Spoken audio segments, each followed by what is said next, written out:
வணக்கம் நண்பர்களே. இன்னைக்கு தலைமைச் செயலகத்துக்கு போயிருக்காரு நடிகர் தாவேகா தலைவர் விஜய்.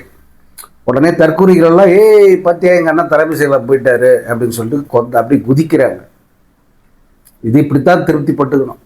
தலைமை செயலகம் போறது, சட்டமன்றம் போறது, பேசுறது அப்படிங்கிறதெல்லாம் இந்த மாதிரி சொல்லி சொல்லி திருப்திப்பட்டுக்கிட்டாதான் உண்டு. எதுக்கு போயிருக்கு இந்த தற்கூறின்னா, அங்க போயிட்டு புகார் அளிக்க போயிருக்கு. யார்கிட்ட? தலைமை தேர்தல் அதிகாரி அர்ச்சனா பட்நாயக் அவங்க கிட்ட ஒரு புகார் கொடுக்க போயிருக்கு. இந்த புகார் என்ன சொல்லியிருக்காப்லன்னா, திட்டமிட்டு இவரது தேர்தல் பரப்புரையை தடுக்க பார்க்குறாங்களாம். யாராவது இது வாயில சிரிக்க மாட்டாங்க இதெல்லாம் கேட்டா. அப்புறம் இவருக்கு சதி பண்றாங்களாம். என்னன்னா, இவர் இப்போ தேர்தல் பரப்புரை பண்ற நேரம் பார்த்து அங்க பள்ளம் தோன்றாங்களாம்.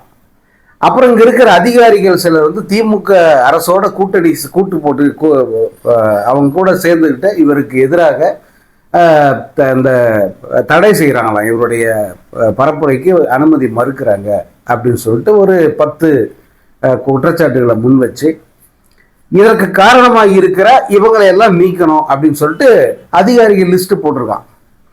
அதாவது ஒரு அதிகாரி இப்போ தலைமை தேர்தல் அதிகாரி இருக்காருன்னு வச்சுக்கோங்களேன், அவரை நீக்குவதற்கு அல்லது அவரை மாற்றுவதற்கு ஏகப்பட்ட ப்ரொசீஜர் இருக்கு. அவருக்கு அடுத்த அதிகாரி யாருன்னு பார்க்கணும். தலைமைச் செயலராக வரக்கூடிய தகுதி உள்ள அதிகாரி யாருன்றது அடுத்து இருக்கணும். இவருக்கு பணிமூப்பு இருக்கும். இந்த பணிமூப்பு முடிஞ்ச பிறகுதான் அவர் இங்கே வர முடியாது. தலைமை தேர்தல் அதிகாரி ஜஸ்ட் லைக் தட்டெல்லாம் மாற்றிட முடியாது. அப்புறம் டிஜிபியை மாற்றணுமா, அதுக்கப்புறம் ஐஜியை மாற்றணுமா, அப்புறம் தேர்தல் அதிகாரிகள் சிலரையே மாற்றணுமா. இப்படி ஒரு 10 அதிகாரிகளை இந்த வண்ண வெட்டிக்காக உடனே மாற்றிடணும் அப்படின்னு சொல்லிட்டு அந்த மனுவை கொடுத்துருக்காங்க. அப்புறம் இந்த இவனுடைய அந்த பரப்புரையை திட்டமிட்டு இவங்க அத்தனை பேரும் முடக்கிறாங்க அப்படிங்கிறத ஒரு குற்றச்சாட்டை முன் வச்சிருக்கான். இப்போ நம்ம கேள்வி என்னன்னா, அவங்க சொல்றது ரொம்ப சிம்பிள். உன் மூஞ்சி, நீ யாரு, என்ன, எந்த இடமும் எங்களுக்கு தெரிய தேவையில்லை. உன் மொசரக்கட்டையே நாங்கள் பார்க்க விரும்பல. நீ ஆன்லைனில் ஒரு பர்மிஷன் கேடு. அது அந்த சுவிதான்னு சொல்லிட்டு ஒரு ஆன்லைன் போர்ட்டல் இருக்கு. அதில் போயிட்டு நம்ம எந்த தேதியில் எங்கே பரப்புரை மேற்கொள்ளணும்னு சொல்லிட்டு 2 நாளைக்கு முன்னாடி அப்ளை பண்ணால் அவங்க உடனடியாக அந்த மனுவை அவங்க அங்கீகரிக்கிறாங்க, பர்மிஷன் கொடுத்துட்றாங்க. அடுத்து முக்கியமானது என்னன்னா, இடம் தேர்வு பண்றல, அந்த இடத்துக்கு நீ எத்தனை பேரோட வர, உங்களோட எத்தனை பேர் வராங்க, உன் பேச்சு கேட்க எவ்வளவு பேர் வருவாங்க, இந்த உத்தேச பட்டியல் ஒன்று கொடுத்துடணும். இப்போ நீ இவன் தனியால வரப்போறதில்ல, கூடவே ஒரு 20 தடிமாடுங்க, அப்புறமா ஒரு வேலை வீணா போன ஒரு 20-30 பேர் கட்சிக்காரங்கன்னு சொல்லிட்டு, நிர்வாகிகள்னு சொல்லிட்டு ஒரு விளக்கணைய ஒரு 10-20 பேர் வருவாங்க. இதெல்லாம் சேர்த்தா அவங்க கூட ஒரு 100 பேர் வருவாங்க. அப்புறம் இவனை பார்க்க தற்கூறிகளை முன்கூட்டியே தயார் பண்ணி எல்லாரும் வாங்க வாங்க பலத்தை காட்டுங்க, பேச வந்துட்டாரு, நீங்க எவ்வளவு பேர் இருக்கீங்க, உங்களுடைய ஸ்ட்ரென்த்தை காட்டணும், அப்படி அதிர வைக்கணும் எல்லாருன்னு சொல்லிட்டு தற்கூறிகள் எல்லாம் ஒன்னா சேர்க்கிறாங்க. அப்படி சேர்க்கும் போது அது பெரிய கூட்டமா மாறுது. அப்போ அந்த கூட்டம் நிற்பதற்கான இடம் வேணும். நீ 10 நிமிஷம் பேசினா கூட அவங்க 1 மணி நேரமாவது நிற்க வேண்டியிருக்கு. நீ உடனே பேசிட்டு உடனே கிளம்புற போய அதெல்லாம் ஒன்றும் இல்லை. அதனால அதற்கான வசதிகள் உள்ள இடமா அப்படின்னு பார்க்குறாங்க. ஏன்னா தேர்தல் நேரம், குறுகலான இடங்கள்ல அதிக மக்களை கூட வச்சு அதிகம் பேரை அவஸ்தைக்கு உள்ளாக்கி சொல்ல முடியாது, ஏதாவது உயிர் பலி நேர்வதற்கு வாய்ப்பு இருக்கு. ஏன்னா இவன் கூட்டத்தை பொறுத்த வரைக்கும் அவன் எங்கேயுமே அந்த நிபந்தனைகளை கடைப்பிடிக்க மாட்டேன் அப்படின்றதுல உறுதியா இருக்கான். இப்ப அனுமதி கேட்கணும், அதற்கு நிபந்தனை என்னென்னு இருக்கு, அதன்படி உரிய அனுமதியை கேட்க மாட்டேன்றான். ஆனா பழியை தூக்கி யார் மேல போடுறா? அதிகாரிகள் மீது, திமுக அரசு மீது போடுறான். திமுக தான் இதுக்கெல்லாம் காரணம். திமுகவை எப்படியாவது இந்த பழியில சிக்க வைக்கணும். எல்லாத்துக்கும் திமுக தான் காரணம். ஆனா நல்ல வேலை இப்ப என்னன்னா, மக்கள் தெளிவாயிட்டாங்க. எதுக்கெடுத்தாலும் திமுக மேல பழி போடுறியே, உனக்கு கொஞ்சமாவது அடிப்படை அறிவு இருக்கா? நீ முதல்ல எஜுகேட் ஆகு, நீ முதல்ல சரியான உன் வேலையை சரியா செய், அனுமதியை ஒழுங்கா கேளு, சொல்ற நிபந்தனை கரெக்டா கடைப்பிடி, எந்த உயிர் பலியை ஏற்படாம பார்த்துக்க. அதை விட்டுட்டு ஏன்டா எதுக்கு எடுத்தாலும் திமுக மேல பழி போடுற அப்படின்னு மக்கள் கேட்கிற அளவுக்கு இப்போ நிலைமை மாறி இருக்கிறது பெரிய விஷயம். தேர்தல் களத்துல எவ்வளவோ கட்சிகள் இருக்காங்க. எல்லாரும் அவங்க தேர்தல் பணியை பிரச்சாரத்தை செஞ்சுக்கிட்டு தான் இருக்காங்க. யாருக்கும் எந்த முட்டுக்கட்டையும் இல்லை. இப்போ எல்லாருமே வந்து ஆளும் திமுக அரசோட இணக்கமாக இருக்கிறவங்களான்னா இல்லை. ஏன் திமுக கூட்டணியில் இருக்கிற சில கட்சிகளே வந்து திமுகவுக்கு எதிராக பேசுகிறாங்க. அவங்க எல்லாருக்குமே வந்து உரிய அனுமதி கரெக்டாக கிடைக்குது. அவங்க சரியாக அப்ளை பண்ணி அனுமதி வாங்கி அவங்களுடைய வேலையை வந்து செய்கிறாங்க. எதிர்த்தாப்புல இருக்கிற அது திமுக மிக கடுமையாக விமர்சனம் பண்ற அதிமுக, பாஜக உள்ளிட்ட அந்த கட்சிகள் எல்லாம் இதுவரைக்கும் ஒரே ஒரு குற்றச்சாட்டை கூட விஜய் சொல்ற மாதிரி எந்த குற்றம் முன்வைக்கவே இல்லை. விஜய் மட்டும்தான் எனக்கு பரப்புரைக்கு அனுமதி கிடைக்கல, இடம் ஒதுக்கல, இப்படி ஒரு அல்பமான குற்றச்சாட்டை முன்வைக்கிறத தவிர மற்ற கட்சிகள் யாருமே இதை பத்தி பேசுறதே இல்லை. அவங்க அனுமதி கேட்டு பெறுவதற்குன்னே ஒரு விங் இருக்கு அவங்களுக்கு. அதை முறைப்படி அவங்க அதான் வேலை அவங்களுக்கு, அதை சரியாக அவங்க செஞ்சுக்கிட்டே இருக்காங்க. அவங்களுக்கு அனுமதி கிடைக்குது, அவர்கள் தேர்தல் வேலை பார்க்குறாங்க, ஆஃபீஸ் போடுறாங்க, இப்போ அங்கங்கே தெருமுனை கூட்டங்கள் நடத்துகிறாங்க, பிரச்சாரம் பண்ணுறாங்க. அதை ரோடு ஷோ அப்படின்னு தனியாக சொல்லாமல் போகும்போதே அப்படியே மக்களை சந்திச்சுட்டு போகிறது. இதை ஒரு பெரிய ஆர்ப்பாட்டம் பெரிய இது அப்படியெல்லாம் பண்ணாமல் மக்களுக்கு எந்த இடையூறு இல்லாமல் பிரச்சாரம் பண்ணும். அதுதான் வந்து சரியான அணுகுமுறை. அதுவும் இந்த வெயில் காலத்தில் ஜனங்களை ஒரு இடத்துல கூட வைக்கிறது, ரொம்ப நேரம் காக்க வைக்கிறது, அப்புறம் அதில் வந்து அசம்பாவிதம் ஏற்படுத்துறது, அந்த மாதிரி எதுவும் இருக்கக்கூடாது அப்படிங்கிறதா வந்து இவங்களுடைய மோட்டிவாக இருக்குது தேர்தல் ஆணையத்தை பொறுத்த வரைக்கும். அதனால தான் வந்து சரியான இடத்தை காட்டு, அந்த இடத்துல எவ்வளோ பேர் கூட்ட முடியுமோ அவ்வளோ பேர் மட்டும் வரவை, சும்மா தேவையில்லாமல் வந்து ஆட்களை மாஸ் காட்டுறேன்னு சொல்லிட்டாங்க ஷோ காமிச்சு அசம்பாவிதம் ஏற்படுத்தக்கூடாதுங்கிறதா தேர்தல் ஆணையத்தினுடைய நோக்கம். அதனால தான் அவங்க இப்படி சொல்கிறாங்க.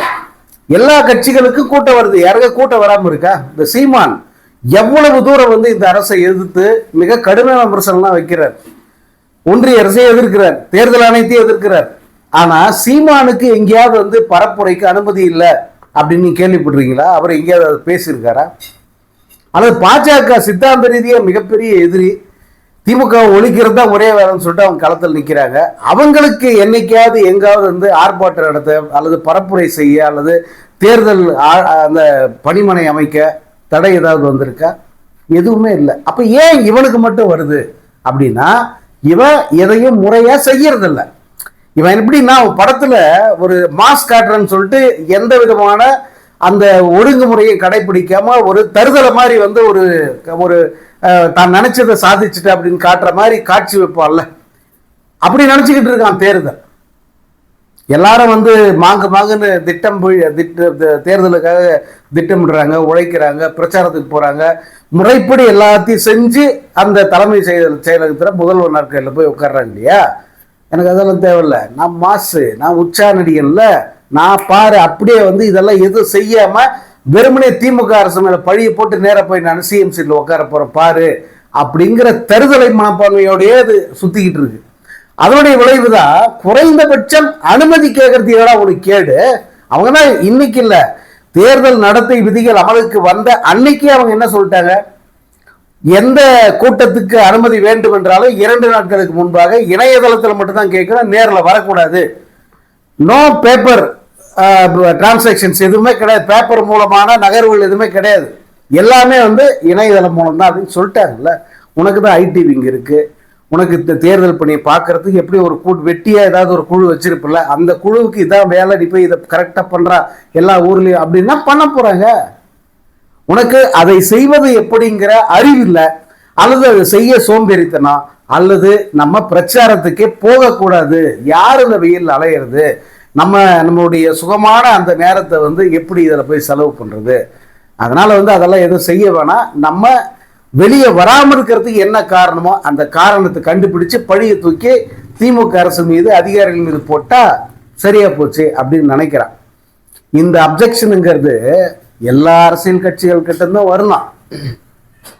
நீ ஒரு சுண்டக்கா, இன்ன வரைக்கும் வந்து நீ ஃபீல்டுக்கே வரல, ஏதோ தேர்தல் அறிவிச்சு தேர்தல் இன்னும் 20 நாள் கூட இல்லை, தேர்தல் 20 நாள்ல தேர்தல் நடத்த போறாங்க, நீ இப்ப வந்து உட்காந்து மனு கொடுத்துனுங்கிற, நீ இன்னும் வந்து தேர்தலுக்கு நீ உன் கட்சி தயாராகவே இல்லை, வேட்பாளர்களை குறைஞ்சபட்சம் வேட்பாளர் அறிவிக்கல. இந்த நேரம் வரைக்கும் ஜோதிமணி மாதிரியான கேவலமான ஜென்மங்கள் மூலம் எப்படியாவது வந்து இந்த காங்கிரஸை தன் பக்கம் தள்ளிட்டு வர முடியுமா, அல்லது ஒரு ஃபேக்ஷன் ஒரு குரூப்பை வந்து உடச்சி நம்ம கூட சேர்த்துக்க முடியுமா அப்படின்னு இப்போ வரைக்கும் கேவலமான ஒரு முயற்சியில் ஈடுபட்டுக்கிட்டு இருக்க. அவன் வந்து எல்லாம் தேர்தலுக்கு களத்துக்கு போயிட்டாங்க, எல்லாருமே எல்லா வேலையெல்லாம் முடிச்சுட்டு களத்துக்கு போயிட்டாங்க. நீ இன்னும் வந்து பட்டியலே உனக்கு அறிவிக்க முடியல, ஏன்னா வேட்பாளர்கள் இல்லை, வேட்பாளர்களை தேர்வு செய்ய முடியல. இன்னும் யாருமே நம்ம கூட வரலையே, நம்ம தன்னந்தனியா இருக்குமே, என்னடா பண்றது அப்படின்னு சொல்லிட்டு யாராவது வருவாங்களான்னு பார்த்துட்டு நிக்கிற நீ எல்லாம் வந்து பேசலாமா? இந்த கம்ப்ளைண்ட்னு போய் நிக்கலாமா? எது எவ்வளோ கேவலம், எல்லாருக்குமே வெட்ட வெளிச்சமா தெரியுது உன்னுடைய மோட்டிவ் என்ன, உன் நிலை என்ன, தேர்தலில் நீ எப்படி அனாதைய நிக்கிற அப்படிங்கிறது எல்லாருக்குமே தெரியுது, ஜனங்களுக்கு அது புரியுது. இப்போதைய விட இப்போ முன்னெல்லாம் வந்து இந்த 4000 6000 8000 சொல்லி தெரிஞ்சாங்கல்ல, இந்த பிம்பிளிக்கு பிளப்பி பார்த்தீங்களா, அதையும் கூட ஒரு சில மீடியாக்காரங்க நம்ப ஆரம்பிச்சிட்டாங்க. ஐயோ என்னடா இது, இவனுக்கு இவ்வளோ செல்வாக்கு வந்துருச்சு அப்படின்னு சொல்லிட்டு. ஆனால் இப்போ களத்து யதார்த்தத்தை எல்லாம் புரிஞ்சுக்கிட்டாங்க. பல பத்திரிகையாளர்கள் களத்துக்கு போயிட்டு பல தொகுதிகளில் மக்கள்கிட்ட கருத்து எல்லாம் கேட்டுட்டு வந்து இப்போ சொல்கிறாங்க, ஆரம்பத்தில் இவங்கெல்லாம் சொன்னதெல்லாம் கேட்டு நாங்களும் கூட கொஞ்சம் அசந்து போயிட்டோங்க. அதனால தான் வந்து 15%, 18%, 20%, 25%லாம் சொல்லிட்டு இருந்தோம். ஆனால் நிஜத்தில் அதெல்லாம் ஒன்றுமே கிடையாதுங்க. நிறைய இந்த வர்ற கூட்டத்தில் கிட்டத்தட்ட 70% பேர் வந்து ஓட்டு இல்லாத பசங்க. அதே போல் இந்த ஓட்டு போடக்கூடிய அவங்க கிட்ட கேட்கும்போது தெரிஞ்ச தகவல் அடிப்படையில் வச்சு சொல்கிறேன், இந்த விஜய்க்கு 6-8% வந்தால் பெரிய விஷயம், நாம் தமிழர் கட்சி சீமானுக்கு இணையாக வர்றதே பெரிய விஷயம் அப்படின்னு இப்போ சொல்கிறாங்க. இவங்க எல்லாருமே வந்து இதுக்கு முன்னே ஊடக விவாதங்களில் பங்கேற்று விஜய்க்கு இத்தனை பர்சன்ட் அத்தனை பர்சன்ட்னு சொல்லிக்கிட்டு இருந்தவங்க தான். இன்னைக்கு அவங்களே வந்து களத்துக்கு போய் கள யதார்த்தம் தெரிஞ்சு இன்னைக்கு இவ்வளோதான் விஜய்க்குன்னு சொல்கிறாங்க. ஸோ இந்த தேர்தலை பொறுத்த வரைக்கும் தேர்தலுக்கு முன்பே படுதோல்வி அடைந்த ஒரு கட்சி எதுன்னு சொன்னால் அது இந்த தாவேகா தான்.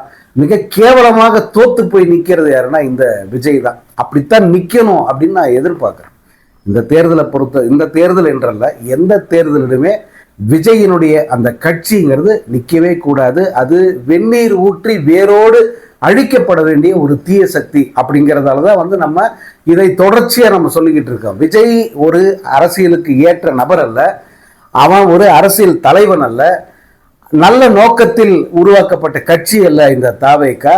அதனால இது ஒரு தீய நோக்கத்தோடு உருவாக்கப்பட்ட ஒரு தீய சக்திங்கிறதால அது மக்களுக்கு என்றைக்குமே வந்து அது ஆபத்தானது. அது இந்த தேர்தலில் சந்திக்க போகிற படுதோல்விங்கிறது ஒரு முற்றுப்புள்ளியா அமையணும். திரும்ப வந்து தேர்தல் அரசியல்னு சொல்லிட்டு இவன் களத்துக்கே வரக்கூடாது. அதுதான் வந்து என்னுடைய எதிர்பார்ப்பு.